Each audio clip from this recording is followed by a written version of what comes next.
Her Eyes, Your Honor, by H.D. Umbstaetter. The witness is yours.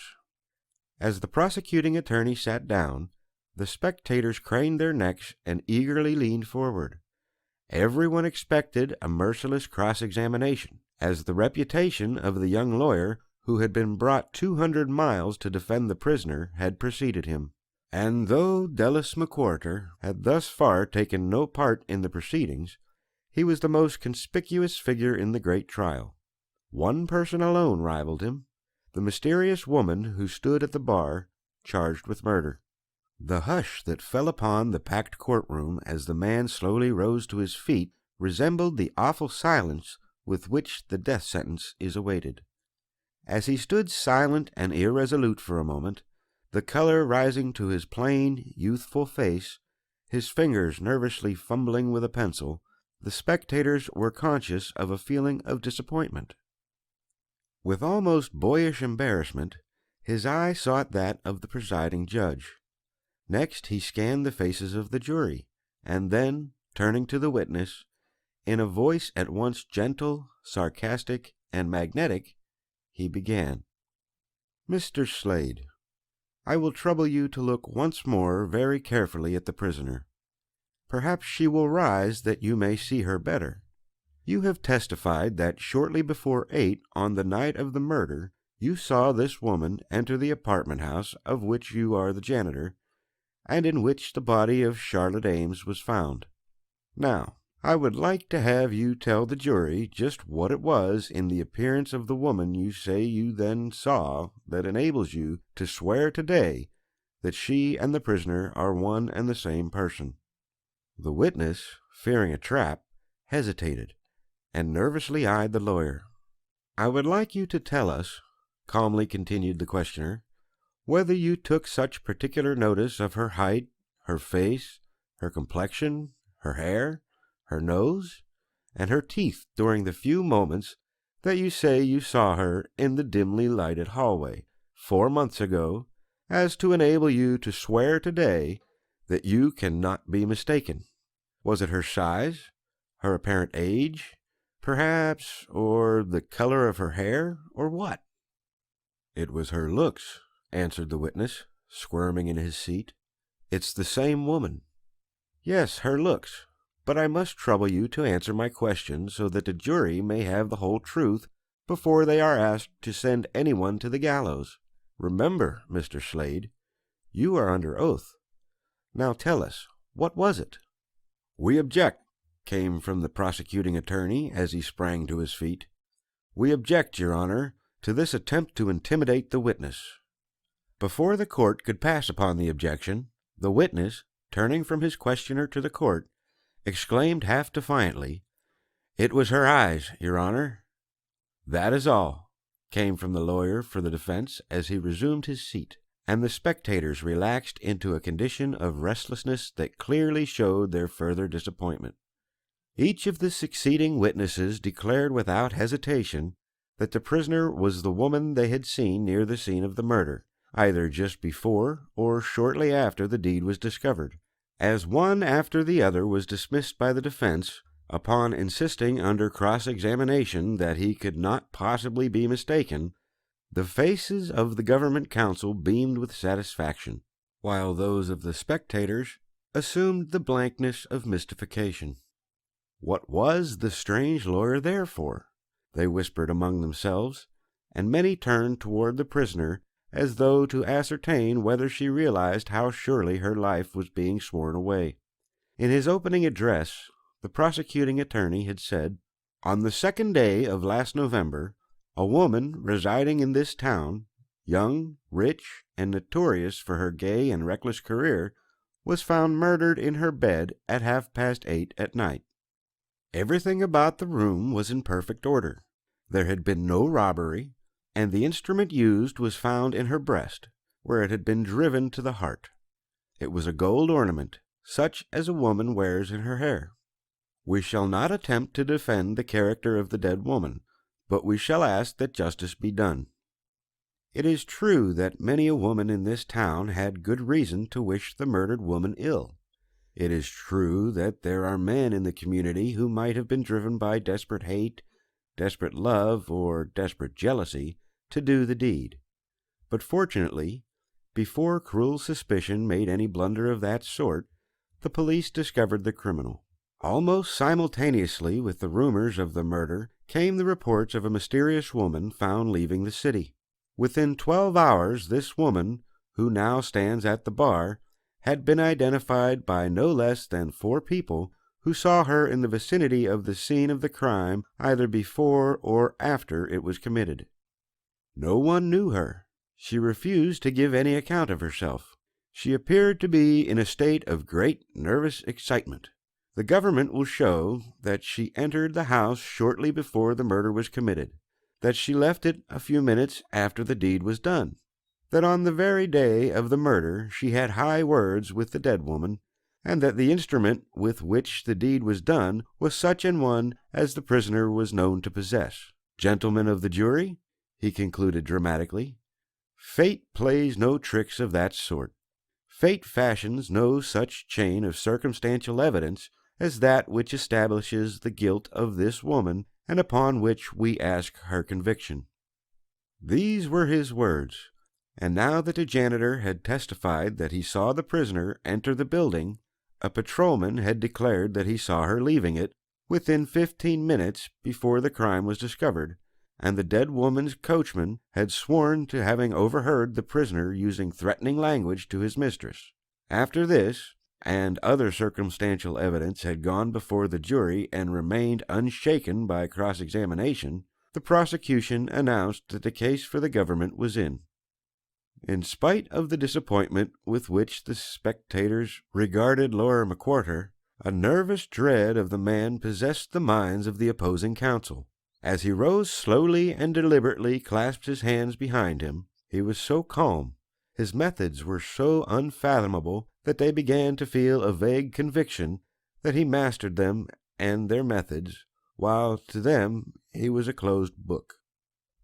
A moment he stood silent, and when he spoke, utter consternation fell upon the court. The words were the last they had expected. "Your Honor, the defense has no evidence to offer." Even the court could scarce control its amazement. Inch by inch, the ground upon which the prisoner stood had been carried away, until now nothing but the personal appeal of her counsel could save her life. Was this possible? Did this young stranger really possess that rare eloquence, that fatal magnetism, that sometimes blinds strong men to all sense of reason and right? Did even he hope to save his client? His looks betrayed nothing. As he took his seat, his face was that of a sphinx. The attorney for the government lost no time in beginning his closing speech. "We commend the judgment of the distinguished counsel for the defense," he began, "which deterred him from attacking the overwhelming proofs we have submitted of the prisoner's guilt. We commend the keen judgment which prompts him to rely upon the famed magic of his own voice rather than to seek hope for his client in the uncertain words of unreliable witnesses. The defense, too clever to attack such proof as we have presented, will now rely upon silvery-tongued oratory and superb rhetorical appeals to secure from these 12 men a verdict of acquittal. But, may it please the court," he concluded, "our learned brother mistakes the intelligence of these gentlemen of the jury if he supposes, for one moment, that fervent appeals to their sympathies can make them forget their duty to themselves, to civilized society, and to womankind." So well satisfied, however, had the spectators become of the prisoner's guilt, and so completely did all interest now center in McWhorter's anticipated speech, that the remarks of the prosecuting attorney were listened to with indifferent attention. Now, surely, the brilliant advocate would demonstrate his ability, even though he could not save his client. "The woman," he began, amid oppressive silence, "who was arrested on the 2nd day of November last, stands charged with murder. As no testimony has been offered to show that she committed murder, the defense will not waste your time or insult your common sense by unnecessary argument. You have been told with great clearness by the witnesses for the prosecution that the prisoner was seen to enter and leave a certain house at certain hours. Also, that on a certain day she had high words with a certain woman. But, gentlemen of the jury, under the laws of your state, that doesn't constitute murder. A woman may pay a visit to an apartment house at 8 o'clock at night. She may have high words with another woman in the public highway. She may even wear a gold ornament in her hair. She may do all this without becoming a murderess. The evidence adduced is purely circumstantial.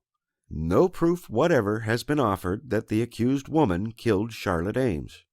In the absence of such testimony, it is your duty to yourselves, to civilized society, and to womankind to acquit the prisoner. Before the last word was spoken, he sat down. The entire courtroom was again taken by surprise. While the brief speech had the ring of cleverness, it fell far short of the general expectations. After hearing the judge's charge to the jury, not one person in that vast assembly doubted the result. Few felt any sympathy for the woman, and those few were men. The members of her own sex were as a unit arrayed against her. The pride of her pale beauty antagonized them. The very women who in their hearts had wished the dead girl ill, and who would have committed the crime themselves except that they lacked the courage, had no pity for the accused. There was something in her beauty above and beyond them, and, womanlike, they hated her for it. Not a soul left the courtroom as the jury filed out, for all expected a prompt verdict. In this they were not disappointed. 10 minutes later, the 12 men filed solemnly back. Not an eye sought the face of the prisoner, who, like her counsel, sat entirely unmoved. As the clerk rose, the silence became deathlike. Prisoner, look upon the jury. Jury, look upon the prisoner. Have you agreed upon a verdict? We have. Is the prisoner at the bar guilty or not guilty of the crime charged against her? Guilty. With difficulty, the demonstrations of approval that broke out in every part of the room were checked by the court officers. Moved by that inevitable heart-stopping vision of hanged by the neck, every spectator turned to the handsome woman in the dock. The calmness with which she received the stares of 1,000 eyes was marvelous. No one expected that she would now break her mysterious silence. When, therefore, she rose and turned her eyes towards the court, the spectators sat fairly spellbound with surprise. "May it please your honor," she began in a firm, clear voice. Then, lifting one slender white hand, she pointed to the door at the back of the witness stand. Every eye followed her gesture. A tall female figure, heavily veiled, accompanied by one of the associate counsel of the defense, stood in the doorway. The next moment she raised her veil, advanced rapidly, and took her place beside the prisoner. The scene that followed resembled a street riot, rather than the solemn proceedings of a courtroom. Men, wild with excitement, mounted their chairs. Women rose in their seats, pushing, jostling, and crowding each other in their frantic efforts to get a better view of the highly sensational proceedings. The confusion was indescribable, the noise deafening. Not until McWhorter was seen to spring to his feet did the court officers' vigorous rapping and loud cries for order produce any effect. Instantly all was silence. Rigid suspense held the spectators breathless. With the light they had missed in his eye and the fire they had longed for in his voice, the young lawyer spoke, addressing the judge.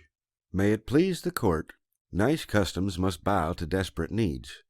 When a man is called upon to face in defense of a woman's life such odds as I found in this case, when he sees justice outwitted by the devil's trick, circumstantial evidence, he must resort to the devil's weapon, cunning. Such evidence as has been here given has hanged many a man, and I believe that when a man of any heart, any soul, any chivalry, sees that it is likely to hang a woman, it becomes his duty to combat fate as the defense has done in this case. I ask Your Honor, I ask the jury, I ask the witnesses to look upon these two women. As they stand there side by side, there is a marked difference in their heights, a decided difference in the color of their hair, a striking difference in the color of their eyes, a very perceptible difference, even at this distance, in the tone of their skin, and, I may add, a difference of 8 years in their ages. The woman who has just been pronounced guilty of murder is the wife of a gentleman who throughout this trial has sat within the shadow of the jury. She is innocent, as God is my judge. Every moment of her life up to this very instant can be accounted for. In substituting her today for the real prisoner, the defense had no desire to circumvent justice. We merely wished to save this court, this community, from the everlasting shame of hanging a woman whose guilt has not been proved. We wished to show to Your Honor and to these gentlemen of the jury that it is monstrous to accept as conclusive such evidence as has been given in this case.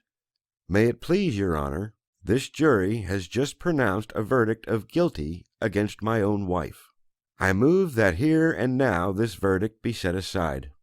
The request was granted, and although McWhorter was charged with unprofessional conduct and threatened with disbarment, his client was promptly acquitted on the new trial which the court ordered.